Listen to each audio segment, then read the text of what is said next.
দুইটি শক্তিশালী ভূমিকম্প আঘাত এনেছে এবং আফটার শকের সংখ্যা 22টিরও অধিক বলা হচ্ছে এবং মৃতের সংখ্যা হাজার থেকে লাখে চলে যেতে পারে বলে অনেকে ধারণা করছেন।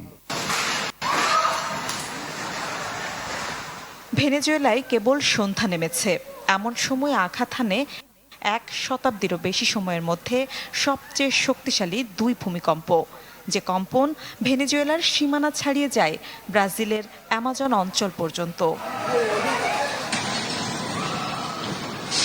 প্রথম যে ভূমিকম্পটি আঘাত হানে সেটি 7.2 মাত্রার, এর 1 মিনিটের মধ্যে 7.5 মাত্রার আরও একটি জোড়া ভূমিকম্পের ধাক্কা সামলাতে পারেনি রাজধানী কারাকাস সহ দেশটির বিভিন্ন রাজ্যের আবাসিক বাণিজ্যিক ভবন। প্রবল ঝাঁকুনিতে ভবন থেকে বেরিয়ে রাস্তায় আশ্রয় নেয় মানুষ। অনেকেই ফিরে তাকিয়ে দেখেন ভবনের দেয়াল ধসে পড়েছে, চাপা পড়ে অনেকে।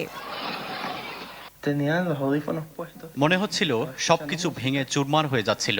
প্রাণ বাঁচাতে যে যার মতো ছুটছিল, মনে হচ্ছিল উপর থেকে লাফ দিয়ে নিচে পড়ি। ভেনেজুয়েলায় মাত্র 39 সেকেন্ডের ব্যবধানে আঘাত হানা 2টি শক্তিশালী ভূমিকম্প যেন পুরো বিশ্বকেই নতুন করে আতঙ্কিত করে তুলেছে। 7.2 ও 7.5 মাত্রার এই জোড়া ভূমিকম্পনে রাজধানী কারাকাস সহ বিস্তীর্ণ এলাকায় ভবন ধসে পড়ার মতো খবর পাওয়া গেছে। মার্কিন ভূতাত্ত্বিক জরিপ সংস্থা ইউএসজিএস আশঙ্কা প্রকাশ করেছে, পরিস্থিতি ভয়াবহ রূপ নিলে মৃতের সংখ্যা 1 লাখও ছাড়িয়ে যেতে পারে। ভূমিকম্পের পর সামাজিক যোগাযোগ মাধ্যমে ছড়িয়ে পড়া ভিডিওতে দেখা গেছে বহুতল ভবনে বড় ফাটল, ধসে পড়া স্থাপনা এবং আতঙ্কে রাস্তায় ছুটে আসা হাজারো মানুষ। বিশেষজ্ঞরা বলছেন ভূমিকম্পটি শুধু ভেনেজুয়েলার জন্য নয়, ভূমিকম্পন প্রবণ দেশগুলোর জন্য একটি বড় সতর্কবার্তা। আর এই সতর্কবার্তার তালিকায় রয়েছে বাংলাদেশও। সাম্প্রতিক মাসগুলোতে ঢাকা সহ দেশের বিভিন্ন এলাকায় একাধিক ভূমিকম্প অনুভূত হয়েছে। সর্বশেষ 22 জুন রাতে 4.4 মাত্রার একটি ভূমিকম্পের উৎপত্তিস্থল ছিল ঢাকা থেকে মাত্র 16 কিলোমিটার দূরে। এর আগে গাজীপুরের কালিয়াকৈর এবং নরসিংদীতেও ভূমিকম্পের উৎপত্তি বিশেষজ্ঞদের দৃষ্টি কাড়ে।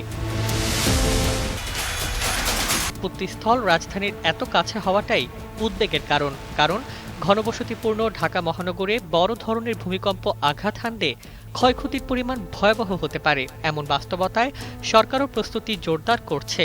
জাতীয় সংসদে দুর্যোগ ব্যবস্থাপনা ও ত্রাণ মন্ত্রী আসাদুল হাবিব দুলু জানিয়েছেন, ঢাকা উত্তর ও দক্ষিণ সিটি কর্পোরেশনে মোট 445টি ভূমিকম্প নিরাপদ আশ্রয়স্থল চিহ্নিত করা হয়েছে। এর মধ্যে ঢাকা দক্ষিণে 256টি এবং উত্তরে 189টি আশ্রয়স্থল রয়েছে। এগুলো আনুষ্ঠানিক ঘোষণার জন্য ইতোমধ্যে প্রস্তাব পাঠানো হয়েছে। শুধু তাই নয়, ভূমিকম্প পরবর্তী উদ্ধার কার্যক্রমে অংশ নিতে 1 লাখ স্বেচ্ছাসেবক প্রস্তুত রাখার উদ্যোগও চলছে। একই সঙ্গে ফায়ার সার্ভিস, সশস্ত্র বাহিনী, পুলিশ ও অন্যান্য জরুরি সেবাদানকারী সংস্থাকে আধুনিক সরঞ্জাম ও প্রশিক্ষণের আওতায় আনা হচ্ছে।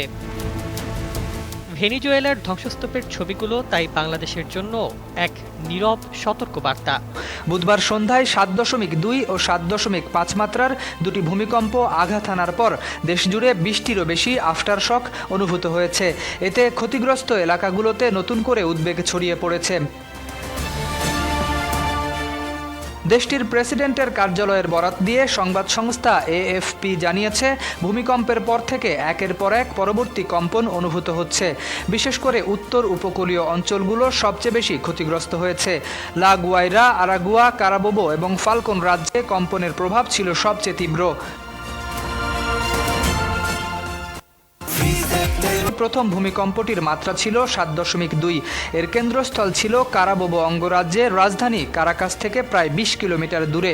তবে আতঙ্ক কাটার আগেই মাত্র 39 সেকেন্ড পর আরও শক্তিশালী 7.5 মাত্রার দ্বিতীয় ভূমিকম্পটি আঘাত হানে। মার্কিন ভূতাত্ত্বিক জরিপ সংস্থা ইউএসজিএস সতর্ক করে জানিয়েছে, দ্বিতীয় ভূমিকম্পটির কারণে ব্যাপক প্রাণহানি ও ক্ষয়ক্ষতির আশঙ্কা রয়েছে। সংস্থাটির মূল্যায়ন অনুযায়ী 10,000-এর বেশি মানুষের মৃত্যুর আশঙ্কা 44% এবং 1 লাখেরও বেশি মানুষের প্রাণহানির শঙ্কা রয়েছে 30%। একদিকে জোড়া শক্তিশালী ভূমিকম্প, অন্যদিকে একের পর এক আফটার শক, সব মিলিয়ে কঠিন সময় পার করছে ভেনেজুয়েলা। ক্ষয়ক্ষতি ও হতাহতের প্রকৃত চিত্র এখনও স্পষ্ট না হলেও পরিস্থিতি যে উদ্বেগজনক তা বলছে দেশটির জরুরি অবস্থা ঘোষণা। আর পরবর্তী কম্পনের শঙ্কায় এখনও আতঙ্কে দিন কাটাচ্ছে লাখো মানুষ।